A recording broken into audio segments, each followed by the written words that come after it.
एक महत्वपूर्ण पहलू यह है कि जितना खाना चाहिए लोग उससे कहीं ज्यादा खा रहे हैं। पहले भोजन और दूसरे भोजन में 8 घंटे का अंतर होना चाहिए। आपको जो भी स्वास्थ्य संबंधी समस्याएं हैं उनमें से कम 50% 6 हफ्ते में ठीक हो जाएंगी।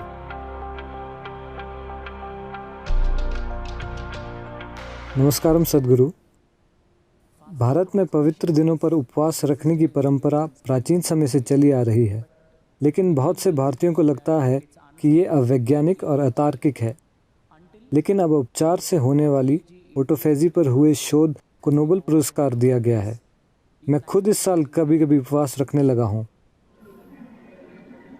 तो ऐसे फायदेमंद पुरानी परंपराओं को धकियानुसी क्यों बताया जाता है और फिर पश्चिमी समर्थन मिलने के बाद तुरंत लागू किया जाता है?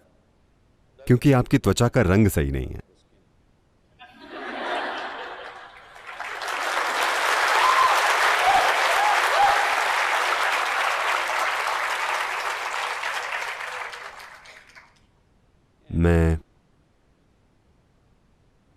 मैं इस बारे में 40 सालों से बोल रहा हूं, ठीक है?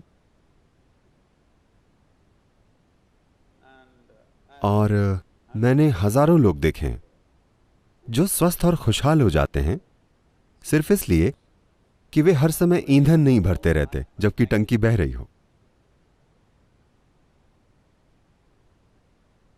योग केंद्र में सभी लोग सुबह 10 बजे खाते हैं और शाम को 7 बजे।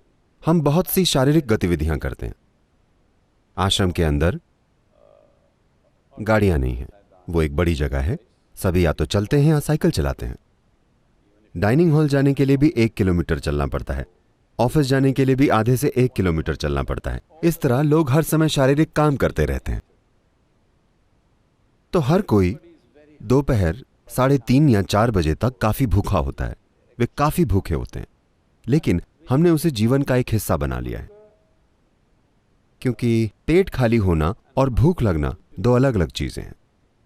भूख मतलब आपकी ऊर्जा का स्तर कम हो रहा है, But empty stomach is a good thing. लेकिन पेट खाली होना अच्छा है। योग विज्ञान में और आज आधुनिक विज्ञान भी इससे सहमत हो रहा है, लेकिन जो हम अपने अनुभव से जानते हैं वहां तक पहुंचने के लिए आप करोड़ों डॉलर खर्च करेंगे, क्योंकि शोध सिर्फ इसी बारे में है कि कितने लाख डॉलर। यह ऐसा ही है। आपका शरीर और आपका दिमाग सबसे अच्छे से तभी काम करता है जब आपका पेट खाली हो। तो हम हमेशा सुनिश्चित करना चाहते हैं कि हम इस तरह से खाएं कि हम चाहे जितना भी खाएं, हमारा पेट ज्यादा से ज्यादा 2 से 2.5 घंटे में हमेशा खाली हो जाए। तो हम हमेशा भूखे सोने जाते हैं। लोगों को लगता है कि वे सो नहीं सकते। सो सकते हैं। औसतन 25 सालों तक औसतन मैं बस 2.5 से 3 घंटे सोया। इन दिनों में थोड़ा ज्यादा सो रहा हूं। मैं 3.5 से 4.5 घंटे के बीच सो रहा हूं, जबकि मैं बहुत ज्यादा यात्राएं कर रहा हूं। बहुत ज्यादा यात्राओं से मेरा मतलब है, अगर मैं अगले कुछ दिनों की यात्रा बताऊं तो आप कुर्सी से गिर जाएंगे। हाँ, क्या मैं आपको बताऊं? नहीं, जरूरी नहीं है। क्योंकि अगले 10 दिन में मैं 5 अलग अलग देशों में रहूंगा। वहां मुझे नहीं पता कितने कार्यक्रम होंगे, हर तरह के कार्यक्रम। तो आप ये सिर्फ इसलिए कर पाते हैं क्योंकि आप जरूरत से ज्यादा नहीं खाते। ये बहुत महत्वपूर्ण है। हर कोई 2 बार खाता है। मैं आमतौर पर सिर्फ 1 बार खाता हूं, शाम को 4:30-5 बजे, क्योंकि मुझे पसंद नहीं कि मैं प्लेट के सामने बैठकर चिंता करूं कि कितना खाना है। मुझे अच्छे से खाना पसंद है। तो अगर मैं शाम 4:30 या 5 बजे खाता हूं तो फिर अगले दिन ही खाता हूं। क्या ये काफी है? क्या मैं ठीक लग रहा हूं? हेलो, मैं आपके मरीजों जैसा नहीं दिख रहा है ना? मैं आपके पास नहीं आऊंगा, क्योंकि शरीर में कोई भी जरूरी सुधार और शुद्धि तब होती है जब आपका पेट खाली हो। यह बहुत जरूरी है, वरना कोशिकाओं के स्तर पर शुद्धि नहीं हो पाती। आप चीजें इकट्ठी करते हैं, फिर हर तरह की परेशानियां होती हैं। पहली चीज है शरीर में आलस्य।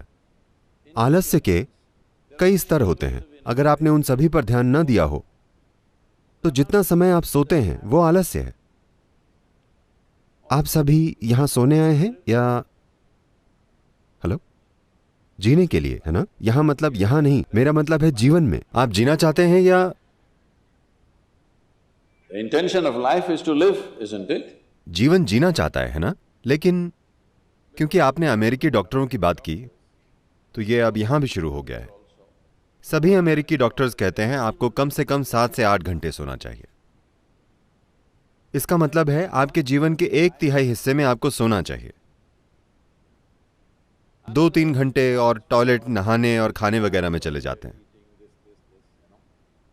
तो आपके जीवन का 50% हिस्सा बस रख रखाव में चला गया। मान लीजिए आपके पास एक मोटरसाइकिल या कार है जो 1 महीने में 1 बार सर्विस के लिए जाती है, तो उसे रखना ठीक है। मगर वो महीने में 15 दिन की सर्विस लेती हो तो ये परेशानी है कि नहीं? बहुत से लोगों ने अपने सिस्टम को परेशानी बना लिया है, क्योंकि उनका अपना शरीर उनके जीवन में एक बहुत बड़ी रुकावट है। वो जो भी करना चाहते हैं उनका शरीर उन्हें करने नहीं देता। तो इसके कई पहलू हैं। एक महत्वपूर्ण पहलू यह है कि जितना खाना चाहिए लोग उससे कहीं ज्यादा खा रहे हैं, सिर्फ इसलिए क्योंकि उन्हें कहा जाता है कि आपको ज्यादा खाना चाहिए वरना आप कमजोर हो जाएंगे। नहीं, अपने शरीर को ठीक रखने का एक तरीका है। आज हर कोई कम ईंधन लेने वाली कार और मोटरसाइकिल बनाना चाहता है। इसका मतलब क्या है? अगर मशीन कुशलता से चलेगी तो कम ईंधन खर्च होगा, है ना? तो अगर यहां बैठे हुए आप बहुत आराम में हैं तो ये कम ईंधन लेगी। अगर आप हर समय ऐसे होंगे, If you like this all the time, then it will consume more fuel. It will want you to eat. तो ये और ज्यादा भोजन मांगेगी, ये आपको विवश करेगी। तो ये नया नाम इंटरमिटेंट ईटिंग। आपको देखना चाहिए, अमेरिका में लोग हमारे कार्यक्रमों में आते हैं। हमारे कार्यक्रम 10 से 12 घंटे चलते हैं, तो लेकिन वे कुछ बिस्किट या कुछ और लाते हैं। वे कहते हैं मुझे शुगर प्रॉब्लम है इसलिए मुझे खाना पड़ता है, मुझे खाना ही पड़ता है। मैं कहता हूं आप बस यहां रहिए, आप नहीं मरेंगे, मैं सुनिश्चित करूंगा, क्योंकि मैं नहीं चाहता कि मेरे कार्यक्रम में कोई मर जाए, ठीक है? मैं ये सुनिश्चित करूंगा। पहले दिन नहीं मुझे खाना पड़ेगा, तीसरे दिन तक वे सब कुछ छोड़ देते हैं, 12 घंटे बिना भोजन के बैठते हैं और वो बिल्कुल ठीक रहते हैं। देखिए, सेहत ऐसी चीज नहीं है जिसे आप बाहर से बनाते हैं। सेहत आपको भीतर से पैदा करनी होती है। अगर कुछ परेशानी हो तो आप बाहरी मदद ले सकते हैं। हर समय अगर आपको कोई परेशानी है मतलब क्या? आप एक खराब मशीन हैं। हाँ, हर समय आपको कोई परेशानी है, क्यों? इसे ऐसे नहीं डिजाइन किया गया है, इसे सेहत के लिए बनाया गया है। आपके शरीर की हर कोशिका को सेहत पैदा करने के लिए बनाया गया है ना? वे सभी सेहत पैदा करने के लिए मेहनत कर रही हैं, सिवाय आपके। तो योग में कम से कम 8 घंटों के अंतराल की सलाह दी जाती है। एक भोजन से दूसरे भोजन के बीच 8 घंटे का अंतर होना चाहिए। अगर आप ऐसा करें तो आप देखेंगे कि आपकी आधी स्वास्थ्य समस्याएं, आपको जो भी स्वास्थ्य संबंधी समस्याएं हैं, उनमें से कम 50% 6 हफ्तों में चली जाएंगी। अगर आप कुछ और चीजें करें जो आपको फिलहाल थोड़ी कठोर लग सकती हैं, अगर आपके जीवन में कोई छोटा योग अभ्यास है या कोई ध्यान की प्रक्रिया है, तो आप देखेंगे कि 90% समस्याएं चली जाएंगी। 10% अगर फिर भी रहती हैं तो उनका उपचार हो सकता है। फिलहाल हेल्थ केयर सिस्टम कुछ ऐसा हो गया है, मुख्य रूप से जहां भारी इंश्योरेंस पॉलिसी होती हैं। लोग हर तरह का कचरा खाते हैं और पीते हैं और डॉक्टर को जाकर कहते हैं मुझे ठीक करो। यह ऐसे काम नहीं करता।